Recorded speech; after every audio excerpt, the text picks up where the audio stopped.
નમસ્કાર દર્શક મિત્રો, આપ જોઈ રહ્યા છો આજકા ભારત ન્યૂઝ। પાટણ સિટી એ ડિવિઝન પોલીસે બાતમીના આધારે એક રીઢા ગુનેગારને ઝડપી પાડીને મિલકત સંબંધિત ગુનાઓના ભેદ ઉકેલવામાં સફળતા મેળવી છે।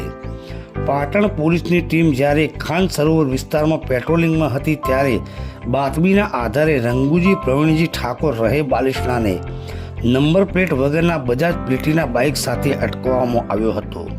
તપાસ દરમિયાન આ બાઇક ચોરીનું હોવાનું ખુલ્યું હતું।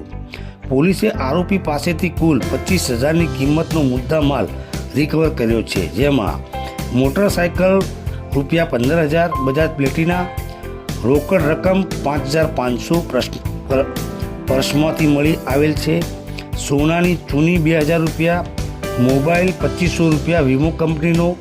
પૂછપરછ દરમિયાન આરોપીએ અન્ય 2 ચોરીની ઘટનાઓ પર કબૂલી છે। 7/2026ના રોજ રામજી મંદિરની વાડીમાંથી લેડીઝ પર્સની ચોરી કરી હતી, તો સિટી પોઈન્ટ પાછળની સાઈડ પરથી મોબાઈલની ચોરી કરી હતી। પકડાયેલ આરોપી અગાઉ વિસનગર અને બાલિશના પોલીસ મથકે ચોરી અને અપહરણ જેવા ગંભીર ગુનાઓમાં પણ સંડોવાઈ ચૂક્યો છે।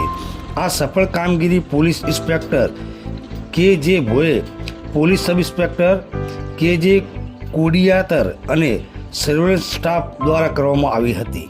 Reporter Iqbal Shah, Aaj Ka Bharat news, Patan.